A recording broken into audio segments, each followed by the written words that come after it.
Et salut tout le monde, c'est Steam, on se retrouve aujourd'hui pour le deuxième gameplay exclu sur Lego les Indestructibles. Deuxième, et oui, si vous avez raté le premier, je vous invite à aller le voir, parce que j'ai dit pas mal de choses déjà par rapport au jeu, et là ce sera la continuité de ce que j'ai pas eu le temps de dire dans la première vidéo. Donc voilà, la vidéo, vous inquiétez pas, elle sera encore là quand vous reviendrez. Donc je vous invite vraiment à la regarder si vous ne l'avez pas vu. Quoi qu'il en soit, aujourd'hui on va parler de plusieurs choses par rapport au jeu. J'ai pas pu dire avant parce que j'ai pas assez de temps.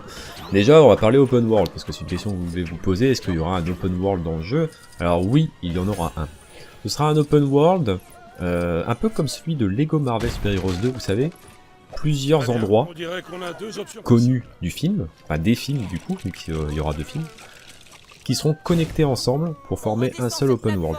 Moi je trouve que c'est une bonne idée. Parce que, par exemple, pour Lego Marvel Avengers, souvenez-vous, on avait Manhattan, qui était un open world, et après on avait plusieurs petits open world, qui étaient pas du tout connectés, il fallait les charger, etc. Et je trouve que l'idée de tout mettre ensemble, bah, c'est une bonne idée. Voilà, je pense pas qu'il sera aussi grand que Lego Marvel Super Heroes 2, mais voilà, s'il y a plusieurs endroits, comme tous les endroits du premier et tous les endroits du second film, pardon, il y aura, voilà, je pense qu'il y aura quand même du contenu, il y aura quand même de quoi faire. Autre chose, les personnages. Combien il y a de personnages dans le jeu? Ça, j'en sais rien. De toute façon, les jeux Lego, on ne le sait jamais avant. Jamais avant que le jeu ne sorte, on sait combien il y a de personnages. Ou sinon, limite, allez, une semaine avant, on est au courant, mais sinon non. Une chose est sûre, c'est qu'il y aura les personnages de base du jeu. Enfin, du film, pardon. J'ai du mal à dire film du jeu à chaque fois. Et il y aura des variantes. Donc la version avec costume, sans costume, etc., etc. Et il y aura aussi un petit bonus qui sortira quand vous achèterez le jeu, ce sera ça. Ce sera la version en vacances des personnages de la famille. Voilà, ça va rajouter 5-6 personnages en plus. Après vous allez me dire, ouais mais au final, il n'y a pas beaucoup de personnages dans le film pour mettre dans le jeu. Alors il y a la famille indestructible, il y a Edna, il y a les différents méchants, enfin bon. Mais au final, ça fait quoi? Ça fait grand max 20 personnages. Alors, bon, je suis d'accord avec vous. Après, il y a les variantes qui vont rajouter en quantité de personnages. Mais ça reste encore peu. Ce que je pense, et d'ailleurs, vous allez comprendre pourquoi après, vous allez halluciner. Là, je vous le dis, hein, on est à quoi? On est à 2 minutes 49 de vidéo, un truc comme ça. Vous allez halluciner à un moment dans cette vidéo. Voilà, je peux pas vendre plus de rêves que ça. En fait, comme vous le savez, les Indestructibles, c'est Pixar. Donc Pixar, c'est eux qui font le film, et ils ont pas fait que ça comme film. On est d'accord, ils ont fait Toy Story, ils ont fait Là-haut, quand même des films assez importants. Et si je parle de ça, c'est pas pour rien, c'est qu'il y a de fortes chances que des personnages issus de ces films soient également en mode libre dans ce jeu. Et vous allez me dire pourquoi, comment, etc. Alors si c'est en mode libre, c'est pas grave, c'est pas un problème. On parlera des voix après. Bien sûr. Et puis, de toute façon, tu ne rentrerais jamais. On parlera des voix après. Si je parle de ça, c'est parce que dans pas très longtemps dans la vidéo, faudra bien observer, alors je vous le dirai à quel moment, on y est bientôt. Hein. Mais vous allez voir quelque chose d'un autre film de Pixar. Donc du coup, ça veut dire que les éléments y sont, et il y a de fortes chances qu'on puisse jouer les personnages qui iront avec. Et ça, j'en suis quasi sûr, ça paraîtrait très logique qu'on puisse le faire. Parce que du coup, j'imagine que ils ont négocié le contrat comme ça. Et regardez en haut à droite, vous voyez? Vous avez vu? Si vous n'avez pas vu, revenez en arrière, c'est la maison du film Là-haut. Et c'était ça, voilà, que vous deviez voir, et c'est pour ça que je me dis que c'est pas juste une référence, je pense que c'est, bon là en l'occurrence dans le niveau c'est une référence, mais je pense que c'est pas une référence pour dire ah ben voilà on rajoute la maison pour 2 secondes de gameplay, non à mon avis il y aura les personnages Pixar qui seront là, peut-être pas tous, mais à mon avis il y en aura quelques-uns, et au moins ça permettra d'avoir beaucoup plus de personnages dans le jeu. Parce que si t'enlèves une grosse quantité de personnages comme ça, c'est bizarre. Enfin, franchement, ce serait vraiment bizarre qu'il y ait genre quoi, 50 personnages en tout. Même pour Lego Ninjago le film, il y en avait plus, hein, donc ce serait vraiment étonnant qu'il y en ait si peu.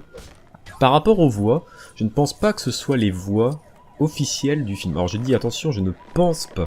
J'ai regardé le film récemment, comme vous le savez, si vous avez suivi le premier épisode, et je pense pas que la voix de Monsieur Indestructible soit la même que dans le film. Est-ce que ce sera la même que dans le deuxième film? Peut-être. Pour l'instant, la voix me fait plus penser à Stan Smith de American Dad. Voilà. Mais pas à celle de Monsieur Indestructible. Mais peut-être que pour le 2, parce qu'il y a quand même pas mal d'années qui se sont écoulées entre les deux, peut-être que ce sera cette voix-là qui fera la voix du prochain film. Voilà, pour le moment où j'enregistre cette vidéo, j'en sais rien, le film n'est pas du tout sorti, là j'enregistre, on est le 18 mai, le film sort dans presque dans un mois et demi, hein, un truc comme ça, donc pour l'instant je ne sais pas. Je ne sais pas du tout si ce sera la même voix. Peut-être que dans les trailers du film, je pourrais entendre. Je ferai ça après la vidéo, tiens. Mais ouais, franchement, je ne pense pas... Je vais sûrement devoir changer mes... Je ne pense pas que ce soit les mêmes voix. Alors celle d'Elastigirl, bizarrement, j'ai l'impression que c'est la même. C'est ça qui est bizarre en fait. Mais je vous laisserai des moments dans la vidéo où on entendra un peu mieux les voix, comme les cinématiques, etc. Pas d'inquiétude. Donc voilà ce que j'avais à dire. En tout cas, d'un point de vue général, il doit y avoir un braquage. C'est une bonne surprise. Les hommes de Folamour, ils se dirigeaient vers la banque. Évidemment. Je crois qu'il est temps de se replier. Si je dis bonne surprise, c'est que je m'attendais pas à un truc de dingue en fait. Mais les quelques petits trucs que j'ai vus, les attaques spéciales, les techniques aussi spéciales comme l'élastique pour pouvoir aller dans les conduits, etc. d'Elastigirl, c'est des petits trucs sympas. Après malheureusement, là voilà, je profite du mini kit qu'on vient de récupérer pour redire à nouveau que tous les jeux Lego sont tous les mêmes. C'est juste l'habillage qui change. Ils sont tous pareils. Tous. Il y a certains parfois qui changent un peu, où il y a des petits trucs en plus, des petits trucs sympas, et puis dans le jeu d'après tu le retrouves pas. Je sais pas pourquoi. Alors que c'était bien. Et puis encore un épisode plus tard, tu retrouves le truc qui était vachement bien il y a 2 épisodes. Mais dans celui qui est sorti entre deux, il y avait aussi un truc sympa, mais qui n'a pas été mis. Et ça, c'est problématique. Et en fait, c'est explicable très facilement. Le studio qui crée les jeux Lego s'appelle TT Games. Et en fait, il y a 2 sous-studios. C'est-à-dire qu'il y a TT Games et TT Fusion. TT Fusion, c'est ce qu'on fait, par exemple, Lego Jurassic World, Lego City Undercover. Et voilà, moi je considère, et surtout là, tous les Lego Ninjago, que ce soit sur Vita, DS, le dernier qu'on a eu. Je trouve que TT Fusion, pour moi, fait un meilleur taf alors que c'est pas le studio principal. Et d'ailleurs, c'est TT Fusion qui s'occupe de ce jeu-là. Le problème, c'est que j'ai l'impression qu'ils discutent pas, en fait, entre eux. Genre parfois, ils se disent pas, tiens, tu sais, en parlant à le studio, par exemple, tiens, regarde, j'ai créé ça, ça a l'air pas mal, on devrait l'utiliser un peu plus souvent dans les jeux. Bah non, t'as pas l'impression qu'ils le font, ça. Et ils doivent le faire, hein, j'imagine, mais ce serait vraiment dingue qu'au sein d'un même studio, ça ne discute pas. Mais ouais, je trouve ça vraiment incroyable, quoi. Non, ce que ça va, c'est que c'est pas 2 studios différents. C'est-à-dire que un mec qui bosse pour TT Games, bah quand il aura fini de faire son jeu, on lui dira, bah tu vas bosser pour TT Fusion cette fois-ci. C'est la même société, c'est juste que c'est pas la même branche, on va dire, c'est pas le même bâtiment, mais sinon c'est exactement la même chose, quoi. C'est assez étonnant, quoi. C'est vraiment... c'est bizarre quoi, parce que parfois il y a des trucs vachement bien dans des jeux Lego, et tu le retrouves pas avant 2 ou 3 jeux Lego plus tard quoi. C'est un peu triste, mais c'est ce que je reproche aux jeux Lego, c'est que moi je voudrais un nouveau système en fait. Plus de mini-kit, plus de briques rouges, mais peut-être encore, mais sous une autre forme, vous voyez ce que je veux dire? Un autre système, pas des mêmes niveaux, toujours formatés pareil. Où au final tu te dis c'est juste l'habillage qui change, alors bah du coup si ça se trouve tu remplaces les 2 personnages par Batman et Robin, et ben c'est Lego Batman 4 quoi, enfin tu vois c'est ça le truc. Ça m'embête, c'est... Après les jeux Lego s'ils fonctionnent si bien, s'ils sont autant vendus, parce que je peux vous dire que franchement au niveau chiffre de vente les jeux Lego c'est quand même quelque chose, c'est peut-être aussi parce que les gens savent ce qu'ils vont acheter, ce qu'ils vont avoir, et peut-être qu'un gros changement c'est problématique. Pour moi, il n'y a jamais eu de gros changements parce qu'il y avait trop de jeux Lego qui sortaient. Sauf cette année. Parce que cette année, on en a pour l'instant un seul qui va sortir, c'est celui-là. Il y en a un deuxième, on sait, qui va sortir, qui sera l'équivalent de Lego Batman 4, même s'il s'appellera pas comme ça. Mais il n'y a pas de gros changements. De toute façon, le seul gros changement qu'il y a eu dans les jeux Lego, on va pas se mentir, c'est Lego City Undercover sur Wii U. C'est le seul jeu Lego qui a vraiment eu un changement, un open world, mais un vrai. Et en plus c'était sur Wii U à l'époque, qui était une console qui était pas super performante. On va pas se mentir, hein, quand elle est sortie, la Wii U elle était déjà moins performante qu'une PS3.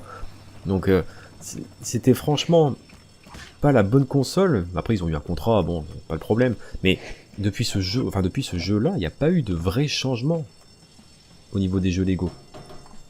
Et ça m'attriste un peu, parce que j'ai vraiment l'impression de tout le temps d'en faire la même chose. Et c'est vrai que Lego City Undercover, je l'ai refait quand il est sorti sur console next-gen, et j'étais heureux parce que j'avais vraiment l'impression encore que c'était nouveau, alors que non, ça faisait des années que c'était sorti sur Wii. Et moi je voudrais qu'il fasse un gros changement, et pour ça il faut qu'il fasse moins de jeux Lego. Et pour faire moins de jeux Lego, c'est problématique, là ils vont en sortir que 2 cette année. Il n'y a plus de Lego Dimension qui peuvent les parasiter un peu au niveau de la création.